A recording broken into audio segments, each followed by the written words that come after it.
Hello everyone, welcome back to my channel. I am Garima Singh and this is the final part of our chapter number 2. In this video, we'll be learning about the Civil War, the idea of Stalinism and collectivism, and also about the global influence of Russian Revolution.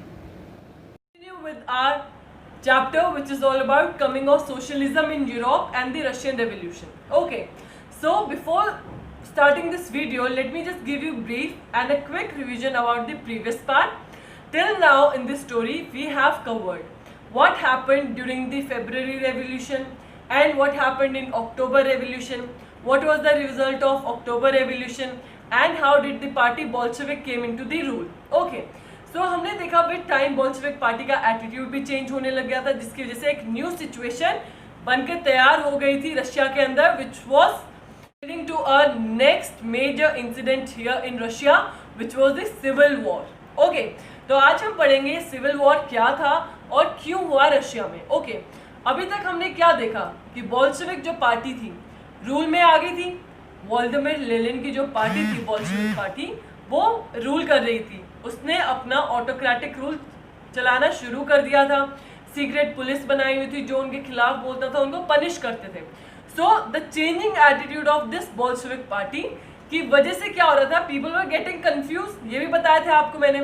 सो अब क्या हुआ, non Bolshevik socialist liberals and the supporters of autocracy were now coming together in order to fight Bolshevik.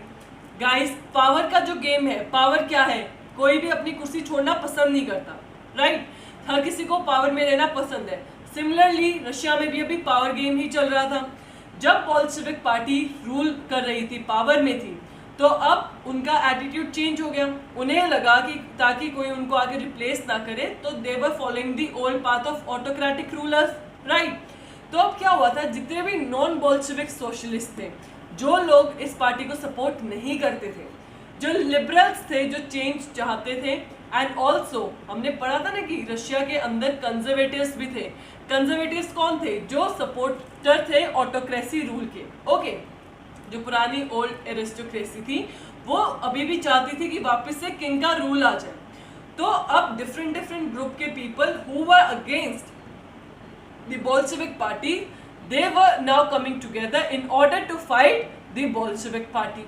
Okay, so अब major twist आता है कहानी के अंदर and very interesting twist. Let's see what it was. So अब दो major group के अंदर डिवाइड हो गया रशिया के अंदर. एक था red versus green. Okay, Bolshevik जो पार्टी थी वो रेड कलर से सिंबलाइज होती थी. तो रेड कलर बोल्शेविक पार्टी को सिंबलाइज करता था और ग्रीन कलर था हमारे सोशलिस्ट रेवोल्यूशनरीज के लिए जो चेंज चाहते थे, जो बोल्शेविक पार्टी का रूल नहीं चाहते थे, non Bolshevik supporters and who were liberals. Okay, plus green के अंदर एक व्हाइट्स का ग्रुप आता है. व्हाइट के अंदर कौन पीपल आएंगे? The people who were pro tsarist. Pro मतलब इन फेवर ऑफ. सार कौन था? Remember the king of Russian empire, जिसको सबसे पहले मोनार्की तब खत्म हुई थी तो सार ही रूल कर रहा था मोनार्की के टाइम पे, राइट? तो व्हाइट्स जो थे ये थे सपोर्टर ऑफ ऑटोक्रेसी और चाहते थे सार निकोलस सेकंड को वापस से रूल में लाया जाए. So this was all about the scene of war inside the nation. Russia के अंदर एक वॉर स्टार्ट हो गया था between among the population and it was divided into two part, red versus green. Okay, and इस सारी war को जो इनसाइड रशिया हो रहा था इसको हमने नेम दिया सिविल वॉर. जो ग्रीन पीपल थे who were the non Bolshevik socialist and the whites, ये सब लोग एक साइड हुए हुए थे बोल्शेविक के अगेंस्ट. तो प्रॉब्लम क्या थी यहाँ बोल्शेविक पार्टी के लिए? ये प्रॉब्लम थी कि जो most of the Russian empire है वो किसके अंडर, वो एरिया किसके अंडर था? ग्रीन्स के अंडर. ओके, जब हमने देखा था कि आर्मी ने जाके कैप्चर कर लिया था, तो कैप्चर कहाँ किया था? सिर्फ सिटी एरिया को, राइट? पूरी सिटी को अपने अंडर कंट्रोल किया था. और जब एप्रल थीसिस हो गए थे, मान लिए गए थे, इम्प्लीमेंट कर दिए गए थे, तो एक कंडीशन क्या थी कि लैंड रीडिस्ट्रीब्यूट होगा. तो लैंड भी रीडिस्ट्रीब्यूट होना स्टार्ट हो गया था इन दी रूरल एरियाज. ओके, तो अगर हम बात करेंगे तो मेजर एरिया जो था रशिया का it was under greens. Greens ज़्यादा एरिया पे थे वहाँ. Okay, and All of this situation was supported by the French, American and British. कभी भी किसी देश के अंदर कोई भी मूवमेंट चल रही है, जैसे हमारे यहाँ चली थी मूवमेंट, चलती रहती है इनफैक्ट, तो हमेशा various our neighbours around the world अपना अपना सपोर्ट बताते हैं, भी हम इस चीज़ को सपोर्ट कर रहे हैं, हम चीज़ को सपोर्ट नहीं कर रहे, राइट। सिमिलरली यहाँ भी हुआ, सिविल वॉर के टाइम पे किन किन कंट्रीज ने ग्रीन्स को सपोर्ट किया और बोला कि yes the non Bolshevik socialist liberals are right and even the whites are right and the rule of Bolshevik should be ended. These were the people of French, American and the British nation. Okay. Now, अब आप सोच रहे होंगे कि French, American और British ये लोग क्यों सपोर्ट कर रहे थे। मत भूलना कि मैंने आपको क्या बताया था, वर्ल्ड में सोशलिज्म आने से पहले कौन सी आइडियोलॉजी फेमस थी, कैपिटलिस्टिक। तो हर जगह जब फ्रेंच में रेवोल्यूशन आया तो यहाँ रशिया वालों को घबराहट थी, भाई हमारे देश में ना आ जाए। अब रशिया में रेवोल्यूशन हो रहा है तो वर्ल्ड की बाकी कंट्रीज को भी होगी कहीं हमारे भी यहाँ कैपिटलिस्टिक रूल खत्म करके और सोशलिज्म ना आ जाए। Therefore these countries were supporting the Greens की, ताकि growth of socialism can be controlled. Okay, here it should be control not grow, यहाँ आएगा control, in order to control the growth of socialism. Okay, now another question arises here कि इस time पे army क्या कर रही थी। तो मैंने आपको बताया था आर्मी के अंदर किसको रिक्रूट किया जा रहा था, तब वॉर चल रहा था, पीजेंट्स को, जो एबल्ड बॉडी जो मेन थे उनको, जो पीजेंट्स थे, फार्मर्स थे, उनको आर्मी ज्वाइन करवा दी थी। अब जब हमारा एप्रल थीसिस एक्सेप्ट हुआ उसकी एक कंडीशन क्या थी, भी लैंड डिस्ट्रीब्यूशन होगी। तो ये पीजेंट्स बैकग्राउंड से थे ये सोल्जर्स, इन्होंने देखा कि लैंड की तो रीडिस्ट्रीब्यूशन हो रही है, कहीं हमारी जमीनें ना चली जाए, इसलिए आर्मी, ये लाइन लिखी गई है, the army was disintegrated. Army टूटने टुकड़ों में टूटनी शुरू हो गई। क्यों? क्योंकि जितने भी यहाँ सोल्जर्स थे सब पीजेंट्स थे, उन लोगों को टेंशन हुई कि अगर लैंड रीडिस्ट्रीब्यूशन होगी तो कहीं हमारी जमीनें ना चली जाए, इसलिए पीजेंट्स ने आर्मी छोड़ के वापस they move back to rural areas. इसकी वजह से जो आर्मी थी वहां की वो डिसइंटीग्रेट होनी स्टार्ट हो गई, right. So now let's discuss what was the situation during the civil war. अब ये तो देख लिया सिविल वॉर क्यों आया है, कैसे आया, किसके बीच में लड़ाई थी। Now let's see what was the situation. भाई रशिया में अब सिचुएशन कैसी थी।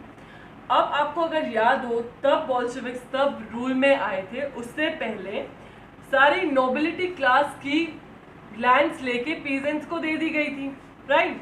तो वाइट्स सबसे ज़्यादा बर्बाद हुए थे इस टाइम पे। अब वाइट्स ने सोचा it is the right time to take the revenge.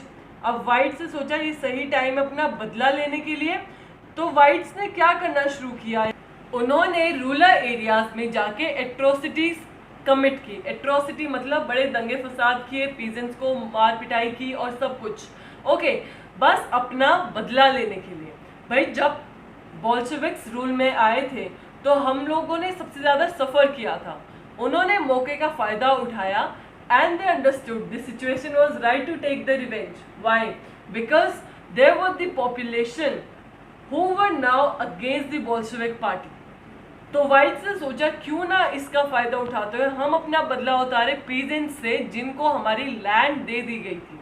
Therefore इस सब का रिजल्ट क्या हुआ, जो ये वाइट्स थे ये बड़े अनपॉपुलर हो गए, ठीक है। लोगों ने, अब सिंपल सी बात है, चाहे दो पॉलिटिकल पार्टी है सपोज अपने देश में, अगर कोई भी कुछ बुरा दंगे फसाद करती है ऑटोमेटिकली वो बुरी हो जाती है। सेकेंड पार्टी चाहे कितनी ही खराब हो, फॉर अ टाइम पीरियड सारी पॉपुलेशन दूसरी पार्टी को कंसिडर करना स्टार्ट कर देगी, राइट। तो सिमिलरली यहाँ हुआ कि वाइट के इतने एट्रोसिटीज वगैरह देख के the whites were now becoming unpopular. Whites कौन है? The conservatives who were in favor of autocratic rule. Okay. अब फिर से क्या होगा, इस जो whites ने मिस्टेक की उसकी वजह से फिर से बोल्शेविक्स को फायदा हो जाएगा। Okay. The Bolsheviks started gaining support from the non-nationalist and the Muslim Jadis.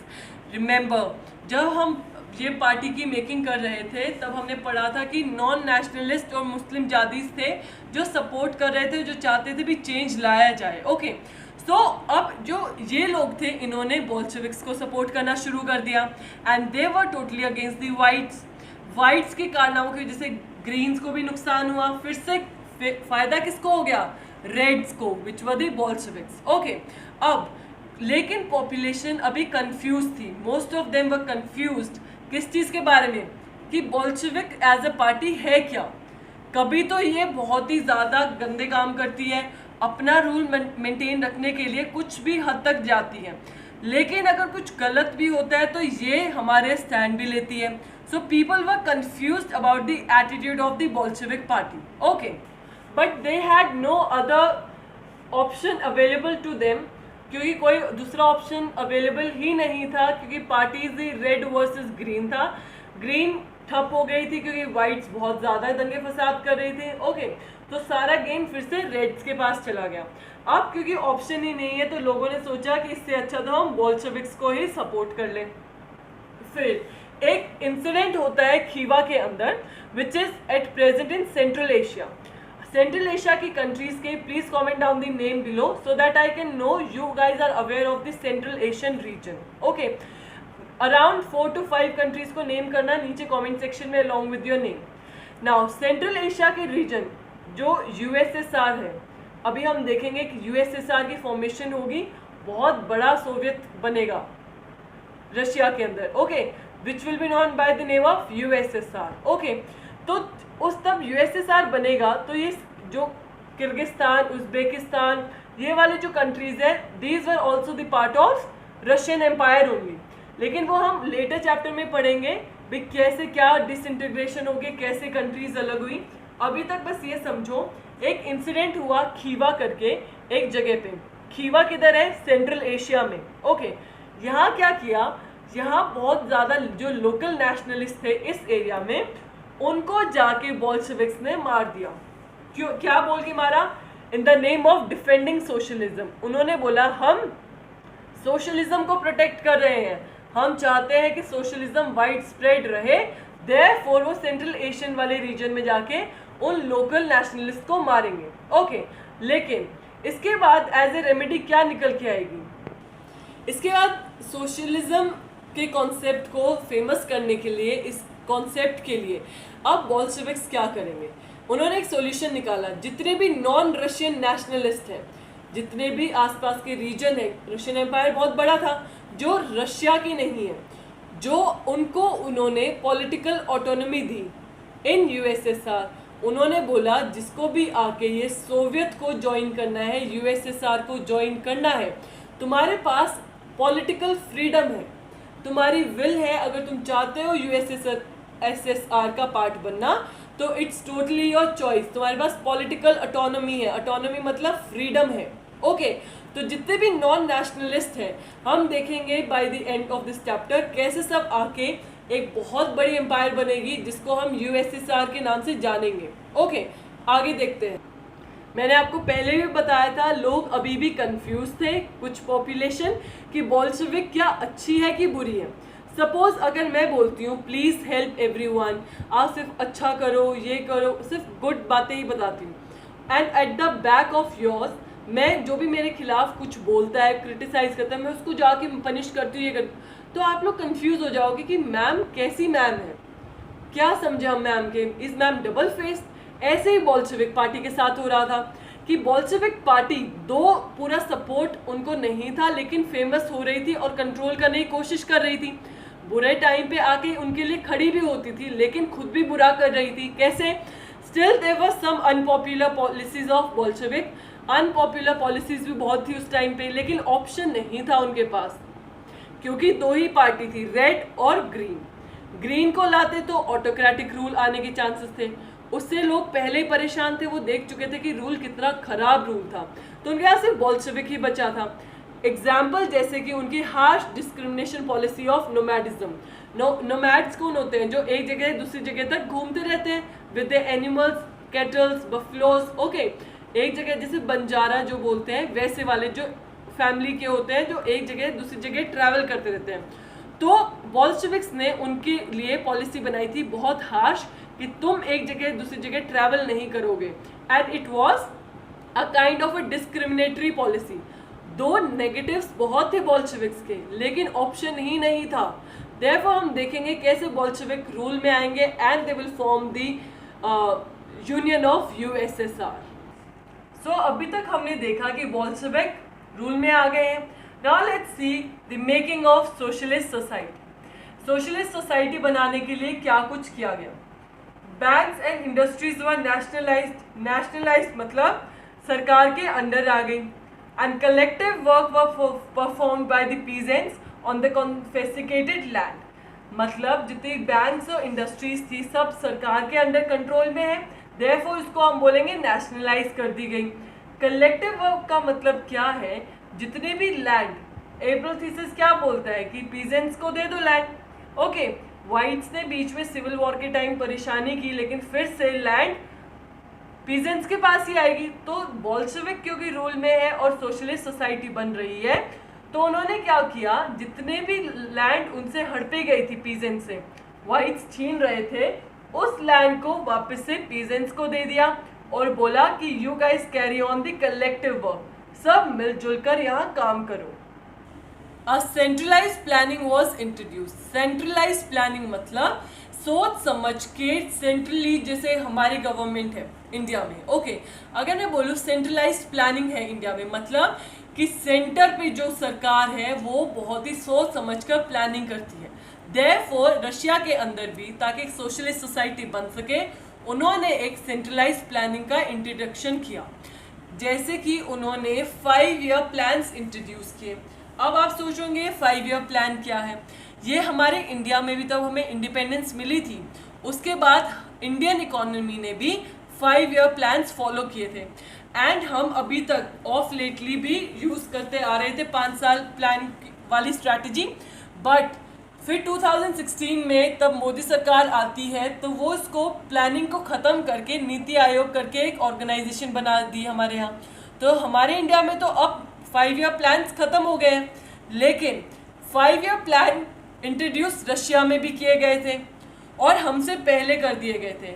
अब ये 5 ईयर प्लान है क्या?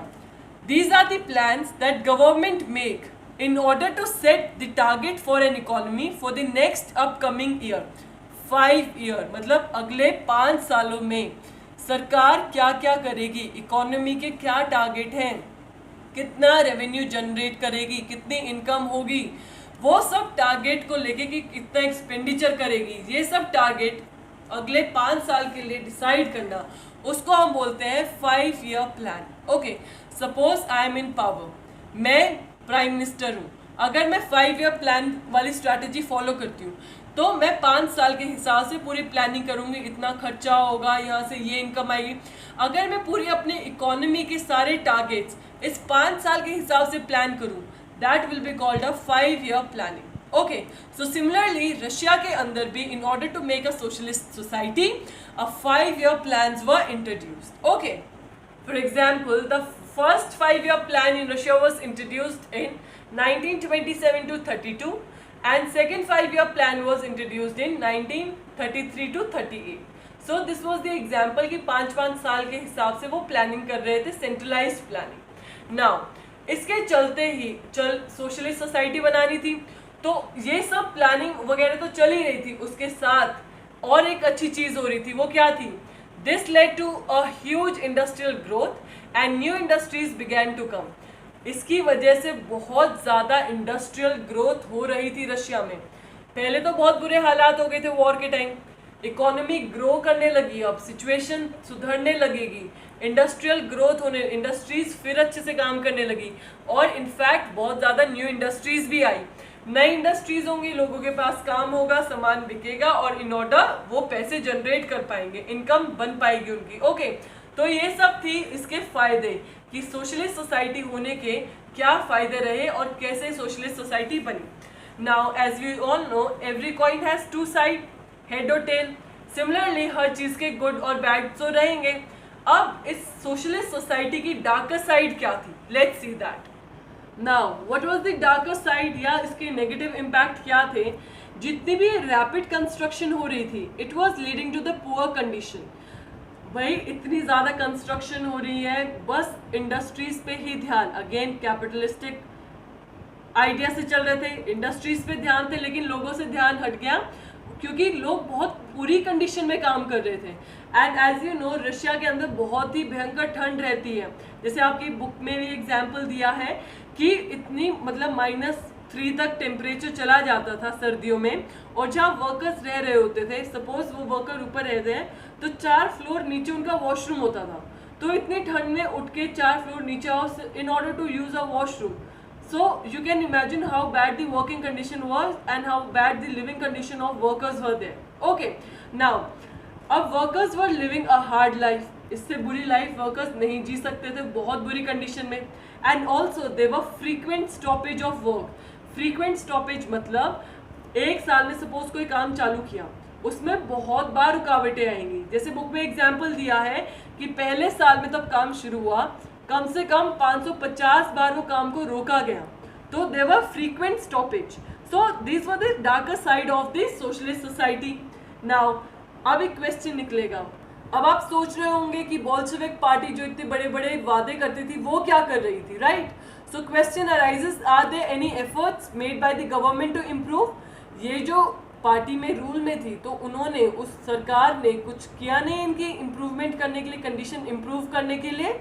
Let's see that about the government measures कि सरकार ने क्या किया कि इतनी ज़्यादा प्रॉब्लम्स अभी भी वर्कर्स फेस कर रहे थे, राइट? तो एक चीज़ हमेशा याद रखना, प्रेजेंट टाइम से ही सीखते हैं कि जैसे कि पॉपुलेशन बहुत ज़्यादा है लेकिन जो रिसोर्सेज है, रिसोर्सेज के जो संसाधन है हमारे पास, ओके, वो हमेशा लिमिटेड ही है. जैसे हम ज्योग्राफी में पढ़ते हैं रिसोर्स के बारे में, तो हमने 8th क्लास में ही पढ़ा है कि resources are always limited to our demand. Similarly सरकार काम तो करेगी लेकिन इस मेजर्स का इम्पैक्ट ज़्यादा नहीं रहेगा क्योंकि पॉपुलेशन बहुत है लेकिन रिसोर्सेज क्या है, वो लिमिटेड है. ओके, तो ये कॉन्सेप्ट तो रहेगा जिसकी वजह से हम इकोनॉमिक्स पढ़ते हैं. मैंने आपको इकोनॉमिक्स वाले टाइम में भी ये बताया था. Now getting back on to history, government measures. Government ने, सरकार ने क्या क्या मेजर्स लिए? Number 1 major was the government extended schooling system for workers and peasants. Extended schooling system मतलब सरकार ने बहुत ज़्यादा गवर्नमेंट स्कूल्स बनाए. ओके, आपकी बुक में पिक्चर भी दिया हुई है, go through all the pictures, आपको पता चलेगा कि क्या क्या हो रहा है. ओके, तो बहुत सारे सरकारी स्कूल बनाए जहाँ वर्कर्स और पीजेंट्स के बच्चों को पढ़ाया जाता था. ओके, एक्सटेंडेड स्कूलिंग सिस्टम मतलब जैसे कि अब का टाइम है, पेंडेमिक चल रहा है, तो कोरोना वायरस चलते हमारे नॉर्मल जो सिचुएशन है, जैसे स्कूल नहीं जा पाते हैं तो घर बैठ के ऑनलाइन पढ़ाई करनी पड़ती है. सिमिलरली उधर भी सेम सिचुएशन थी, वॉर की वजह से स्कूलिंग वगैरह नहीं हो पा रही थी, इसलिए उन्होंने एक्सटेंडेड स्कूलिंग सिस्टम चलाने के लिए सरकारी स्कूल बनाए ताकि बच्चों को कम कीमत पे अच्छी एजुकेशन प्रोवाइड की जा सके. Okay, then they also introduce creche system in the factories for the children of female workers. Creche क्या होते हैं? आप अगर मॉल वगैरह जाते हो तो वहाँ लिखा होता है, या जो वर्क प्लेस होती है उधर क्रेच होते ही होते हैं. ओके, जैसे कि जो भी वर्किंग स्टाफ है ऑफिस का, अब फीमेल स्टाफ भी हो सकता है ना, काफ़ी फीमेल के छोटे बच्चे भी होते हैं, तो ये क्रेच फैसिलिटीज़ उनके लिए एक तरह का किंडरगार्टन टाइप कुछ बना के रख देते हैं बच्चों के लिए, so that the female who is working here in the factory, by the time she is working, उनके बच्चों को यहाँ छोड़ा जा सके और the child could play here in itself only. तब जरूरत पड़े उसकी मदर को बुला दिया जाएगा, अदरवाइज तब तक वो खेल रहा है, सब चीज़ें फैसिलिटीज़ है, mother will be working in the factory. Okay, so another feature here was the creche established in factories for children of female workers. Then another major was the cheap public health care was provided. Cheap मतलब गंदा नहीं, okay, it means सस्ता. Cheap public health care, क्योंकि सरकार, अगर आज के time पे अगर हम सरकारी स्कूल पढ़ते हैं, सरकारी हॉस्पिटल वगैरह में जाएंगे, इलाज सस्ता पड़ता है, वही अगर प्राइवेट में जाओ तो महंगा पड़ता है.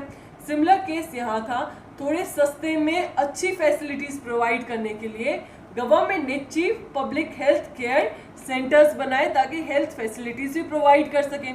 And also they made model living quarters for the workers. उन्होंने एक अच्छा डिसेंट मॉडल का लिविंग क्वार्टर्स बनाए वर्कर्स के लिए. ओके, बट ये सब मेजर्स, इसका इम्पैक्ट इतना ज़्यादा नहीं रहेगा, क्योंकि remember resources are always limited. Okay, so हमने अभी तक क्या पढ़ा? हमने पढ़ा कि मेकिंग ऑफ सोशलिस्ट सोसाइटी कैसे रही। अगर क्वेश्चन आता है मेकिंग ऑफ सोशलिस्ट सोसाइटी के बारे में, you need to write down the pointers जो मैंने आपको दिए हैं। अगर उसके बाद में क्वेश्चन पूछता है what was the darker side of the socialist society, उसके पॉइंट्स भी मैंने आपको दिए हैं। और थर्ड क्वेश्चन यहाँ से ये बनता है कि what were the government measures that the government took at that time, तो उसके आंसर्स में ये सारे पॉइंट्स आएंगे, right. So guys, next we have Stalinism and collectivism. अब आप सोचोगे ये क्या वर्ड है, इसकी क्या मीनिंग है? ज़्यादा नहीं सोचना है, बस ये समझो स्टेलिनिज्म मतलब स्टेलिन वर्ड से आया है और कलेक्टिविज्म मतलब कलेक्ट वर्ड से आया है। जिसके भी पीछे ISM लग जाता है वो एक आइडियोलॉजी बन जाती है। मैंने आपको फर्स्ट लेक्चर में बताया था अपने, जैसे सोशलिज्म बना था हमारा, राइट। तो स्टेलिनिज्म क्या है? कुछ नहीं है। Stalin was a person who took over the Russian communist party after Lenin. जब व्लादिमीर लेनिन मर गए थे, उनके बाद कोई न्यू तो लीडर आएगा, वो न्यू लीडर आएगा स्टेलिन, ओके, जो रशियन कम्युनिस्ट पार्टी का हेड बनेगा। तो स्टेलिन की आइडियोलॉजी, इसके आइडियाज के बारे में जब हम बात करते हैं तो इसके आइडियोलॉजी को नाम दिया गया है Stalinism. Okay, now Stalinism refers to the time period when the Russian Communist Party was headed by Stalin and his idea dominated the USSR and the period was known as Stalinism। इसके बारे में पढ़ेंगे क्या था, अभी सिर्फ words को समझो, ये मीनिंग क्या है इसकी। ओके, सिमिलरली कलेक्टिविज्म, कलेक्टिविज्म भी कलेक्ट वर्ड से आया है, इज्म मतलब आइडियोलॉजी हो गया, कलेक्ट मतलब इकट्ठा करना। ओके, तो कलेक्टिविज्म क्या है? It means combining the land of various farmers and then performing of the agricultural activities on collective basis. मतलब सारे किसानों की जमीन इकट्ठी कर दो और उसके बाद जोड़ने के बाद उसके ऊपर एग्रीकल्चर एक्टिविटी करी जाए कलेक्टिव बेसिस पे।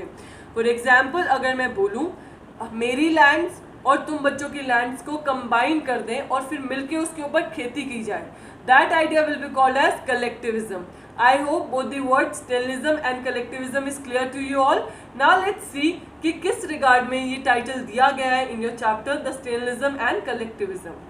Now let's see why this ideology of collectivism was introduced. Okay, so ये भी important question ही रहता है, Stalinism क्या है, collectivism आइडियोलॉजी क्या है। तो बहुत ही इंटरेस्टिंग स्टोरी है, इसमें कुछ ज़्यादा लर्न करने का नहीं है। ये हुआ कि 1927 में सोवियत रशिया जो था, it was facing the shortage of food grains. वहाँ फसल की और दाने खाने को ग्रेन्स नहीं मिलते थे, एंड स्पेशली द टाउन वाला रीजन, जो सिटी वाले रीजन थे, टाउन्स थे, वहाँ बहुत ज़्यादा कमी हो गई थी फूड ग्रेन्स की 1927 में। और तो सरकार ने सोचा in order to overcome this problem which was the shortage of food grains, let's fix the price at which it is to be sold. सरकार को ये लगा कि शायद जो कंट्री साइड में रूरल एरियाज में है, लोगों के पास फूड ग्रेन्स तो है, फसल तो कट के तैयार है, लेकिन बेचने को तैयार नहीं है, क्योंकि वो उसको होल्ड करके बैठे हैं, मतलब स्पेक्यूलेशन में उन्होंने इकट्ठा करके घर में जमा करके रखा और बेचना नहीं चाह रहे, क्योंकि वो चाहते हैं कि क्या पता आने वाले टाइम में हाई प्राइस मिले और तभी बेचें। ओके, देयरफॉर गवर्नमेंट ने सोचा इसीलिए यहाँ फूड ग्रेन्स की कमी हो रही है, तो हम क्यों ना प्राइस ही फिक्स कर दें, कभी भी बेच लो तुम्हारी फसल के प्राइस सेम रहेंगे। लेकिन इस डिसीजन से क्या हुआ, the peasants refuse to sell the grains. Peasants ने बोला हमने कोई फूड ग्रेन्स को होल्ड करके नहीं रखा हुआ है, जो भी फसल है हम वो बेच देते हैं, लेकिन अगर आप ऐसे फिक्स करोगे प्राइजेस तो it won't be easy for us to sell our grains at such a low price. तो यहाँ क्या करेगी गवर्नमेंट? अब गवर्नमेंट ने सोचा अगर ये रीजन नहीं है, पीजेंट्स नहीं कुछ गड़बड़ कर रहे हैं, तो हु आर द पीपल? उन्होंने सोचा फिर तो पक्का these are the rich peasants and the traders, क्योंकि जो किसान है वो किसको जाके अपनी फसल बेच देते हैं, जो बड़े बड़े लैंडलॉर्ड्स होते हैं, जो बड़े बड़े ट्रेडर्स होते हैं, उनको जाके अपनी फसल बेच देते हैं ना। डायरेक्टली तो हमें आके फूड ग्रेन्स नहीं देते, वेजिटेबल फ्रूट वगैरह हमें देते हैं फार्मर्स आके, नो, वो जाके मार्केट में देते हैं। तो स्टेलिन ने सोचा कि फिर तो अगर पीजेंट्स भी बेकसूर है और वो लोग होल्ड करके नहीं रख रहे हैं फूड ग्रेन्स को, तो शॉर्टेज का क्या रीजन है? उसको लगा, Stalin believed that it is the rich peasants and the traders who are holding the stocks on the country side in the hope of higher price. उसको लगा फिर तो पक्का ये जो मिडिल मैन बनते हैं, रिच पीजेंट्स एंड ट्रेडर्स, इन्होंने पूरा स्टॉक करके रखा हुआ है और इस उम्मीद में बैठे हैं तब अच्छा प्राइस आएगा मार्केट में, तभी बेचेंगे हम। ओके, आप एक और चीज नोटिस करोगे इन योर बुक, ब्रैकेट में यहाँ कुलक्स लिखा हुआ है। Kulaks is the term used here in Russia for the rich peasants and traders. Okay, अगर कुलक्स आए तो आप समझ जाना हम किन की बात कर रहे हैं। हम बात कर रहे हैं रिच फार्मर्स की, बिग ट्रेडर्स की। ओके, अब देयरफॉर स्टेलिन ने सोचा ये स्पेक्यूलेशन मतलब क्या? आप उम्मीद लगा के बैठते हो फ्यूचर में क्या पता प्राइस ज्यादा हो जाए, तो ये स्पेक्यूलेशन रोकना पड़ेगा, ये उम्मीद वाली चीज खत्म करनी पड़ेगी और सप्लाई को भी कंट्रोल करना पड़ेगा। Therefore, in order to stop the speculation of the rich peasants and traders, and in order to control the supply, what Stalin did here, उसने एक न्यू स्ट्रैटेजी बनाई।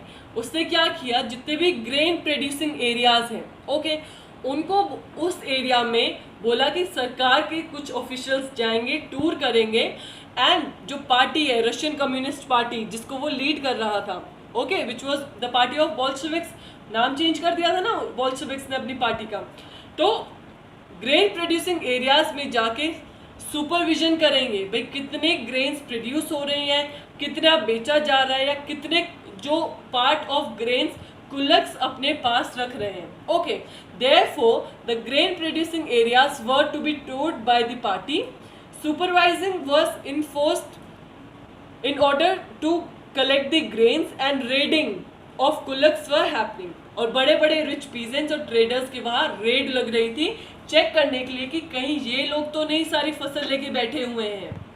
स्टेलिन ने जाके रिच पीजेंट्स को रेड किया और सारे सिस्टम को जाके चेक किया, but all of this did not lead to the overcoming of the problem of shortage of food grains. Okay, and despite of all this thing, shortage of food grains still continued.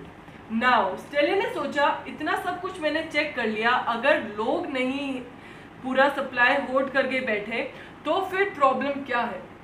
Stalin ने बोला, argument दिया that may be the problem is the problem of small size of holdings, कि छोटे छोटे टुकड़ों में सब लोग खेती कर रहे हो, तो शायद ये जो तुम्हारा छोटा एरिया है ये प्रॉब्लम है कि हमें फूड ग्रेन्स की कमी हो रही है। बिकॉज अगर लैंड जितना छोटा होगा उसको मॉडर्नाइज नहीं किया जाएगा। अगर मैं बोलूँ मेरे पास 1 एकड़ की लैंड है, ओके, तो क्या मैं उसके ऊपर 15, 20, 25 लाख की कोई मशीन ला के अपनी फार्मिंग करूँगी? नो, क्योंकि मुझे पता है उस 1 एकड़ लैंड से, एक फील्ड से, पीस ऑफ फील्ड से मुझे कुछ नहीं मिलेगा, तो मैं इन्वेस्टमेंट क्यों करूँ इतनी बड़ी? सिमिलरली स्टेलिन ने बोला, in order to modernise the farm, ताकि फार्म में मशीन्स वगैरह लाई जाए, काम किया जाए और ज़्यादा प्रोडक्शन की जाए, तो हमें क्या करना चाहिए? Farm should be run on the industrial lines with machinery. उसने बोला क्योंकि एक तो हमें स्मॉल साइज ऑफ होल्डिंग खत्म करना होगा, और अगर स्मॉल साइज ऑफ होल्डिंग्स खत्म हो जाएंगी, छोटे छोटे टुकड़ों में खेती ना करके ऑल टुगेदर अगर हम खेती करें तो हमारे लिए इजी रहेगा कि हम मॉडर्नाइजेशन कर सकें फार्म्स में। और मॉडर्नाइजेशन कैसे होगी? हम बहुत ज़्यादा इंडस्ट्रियल लाइन पे ही चलेंगे, जैसे हम इंडस्ट्री से प्रोडक्शन करते हैं, सिमिलरली हम मशीन को एग्रीकल्चर में लाएंगे और बहुत ज़्यादा प्रोडक्शन करेंगे। और सेकेंड पॉइंट इसने बोला, एलिमिनेट द कुलक्स। कुलक्स कौन थे? Rich peasants and the traders. उनको हटाओ, कॉन्सेप्ट खत्म करो उनका, and the government will control the farm. So government ही सारी एग्रीकल्चर फार्म कंट्रोल करेगी। अब आपको समझ में आ गया होगा ये सब चीज़ें किसकी तरफ हमें इशारा कर रही हैं? To the ideology of collectivism. Stalinism and collectivism all the way same है। स्टेलिनिज्म मतलब जब स्टेलिन का रूल था, कलेक्टिविज्म मतलब उसकी आइडियोलॉजी। उसने बोला कि राधा छोटे छोटे टुकड़ों में खेती करने से अच्छा है सब लोगों की ज़मीन मिला दी जाए और मिला के उस पर खेती की जाए। ओके, अगर ज़्यादा बड़ी ज़मीन होगी तो उसके ऊपर फसल भी ज़्यादा उगाई जा सकती है और हमें प्रॉब्लम भी नहीं होगी फूड ग्रेन्स की. So this was all about the theory or the ideology of collectivism. I hope the story till now is clear to you all. अब एक क्वेश्चन फिर उठता है, were the people happy or willing to go for collectivism? क्या सब लोग मिलजुल कर काम करना पसंद करना चाह रहे थे? कलेक्टिविज्म की डेफिनेशन क्या है? Combining all the lands of the farmers and continuing the agricultural activity on the combined land, right? तो क्या लोग चाह रहे थे कि ऐसे कंबाइन में कॉम्बिनेशन में काम करा जाए? Answer is no. There were many problems in the ideology of collectivism programme. अब इसमें भी बहुत ज़्यादा प्रॉब्लम्स थी, and let's see what were the problems. Problem of collectivism programme की जब हम बात करते हैं कि क्यों लोग कलेक्टिविज्म को पसंद नहीं कर रहे थे. Number 1, peasants were forced to cultivate in kulaks. Collective farm and profit is to be share. Kolkhoz मतलब एक कंबाइंड लैंड, ठीक है? मेरी तुम्हारी सबकी ज़मीन मिला के मैं बोलूँ चलो अब कलेक्टिव फार्मिंग करते हैं, तो उस फार्म को कोलक्स बोला गया है. ओके, तो ये बोलते हैं कि नंबर 1 प्रॉब्लम ये थी, पीजेंट्स को लगा हमसे ज़बरदस्ती ये करवाया जा रहा है. हमारी पहले तो ज़मीनें इन्होंने दे दी, बोला तुम्हारी ज़मीन है, अब एकदम से कलेक्टिविज्म का प्रोग्राम लाके तुम सारी ज़मीन को कंबाइन कर रहे हो, and also the control is given to the government. तो पीजेंट्स को पसंद नहीं आया. और मेजर इशू क्या था कि जो भी फसल निकलेगी पूरी लैंड से कलेक्टिवली, उसमें से प्रॉफिट शेयर करना पड़ेगा.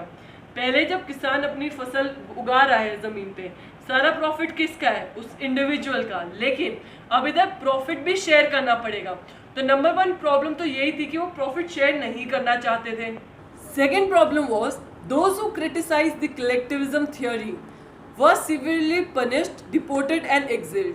मतलब जो भी आवाज़ उठाता था कलेक्टिविज्म के खिलाफ, उनको बहुत पनिश किया जाता था, उनको देश निकाला दे दिया जाता था. ओके, सो अब क्या हुआ, पीजेंट्स जो है वो फिर से एक साथ इकट्ठे हो जाएंगे. जैसे हमने स्टार्टिंग में पढ़ा था, जो रशियन पीजेंट्स है अपने आप को क्या समझते थे? Natural socialist. मतलब पहले जब वो खेती करते थे कंबाइन करके ही तो खेती करते थे इनिशियली, जब हमने पढ़ा था.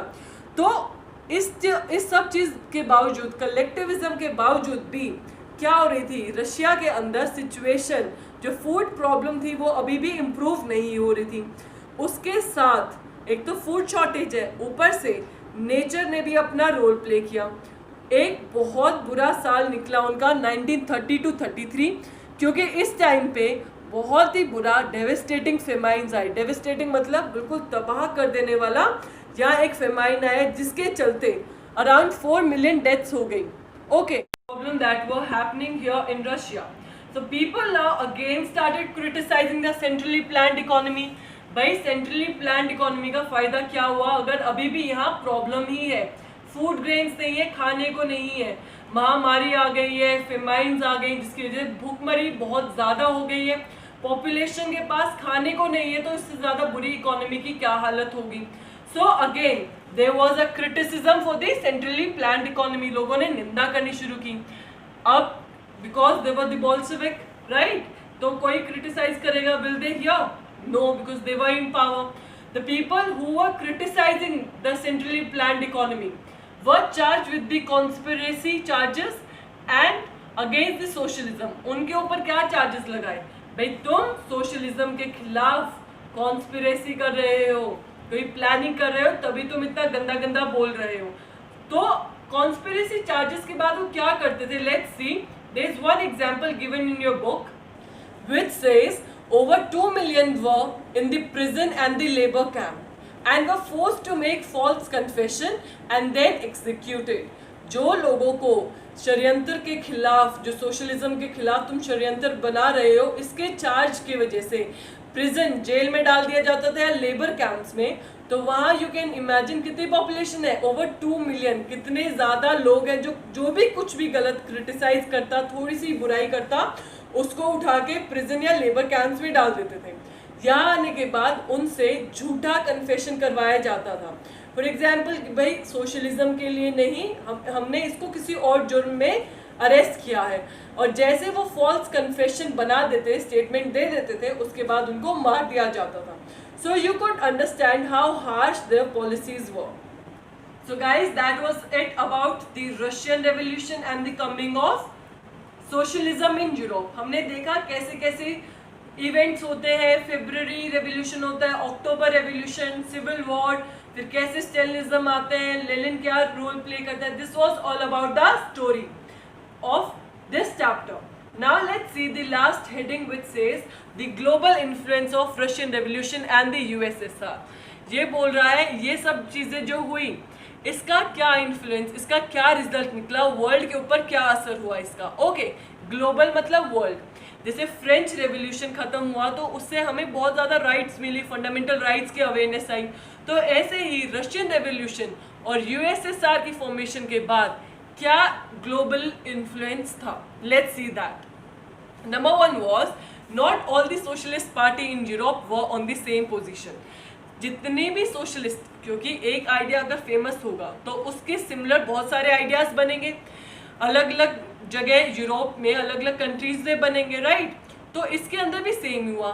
सोशलिस्ट पार्टीज बननी शुरू हो गई यूरोपियन रीजन में, लेकिन सब लोगों की आइडियोलॉजी डिफर कर रही थी. Okay, Many communist parties were formed. For example, Communist Party in Britain. Britain में भी एक कम्युनिस्ट पार्टी करके बन गई थी.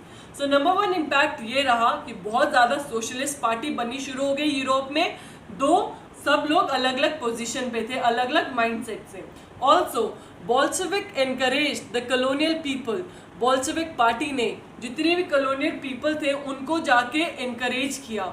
For example the conference, for example like that of the incident of conference of people in the east which happened in 1920, and also one Comintern was made. Comintern मतलब एक international union बना दी गई all over the world. जितने भी pro Bolsheviks हैं, जो भी Bolshevik party की आइडियोलॉजी को फॉलो करते हैं, उसको अच्छा समझते हैं, those people can join this international union which was known as Comintern.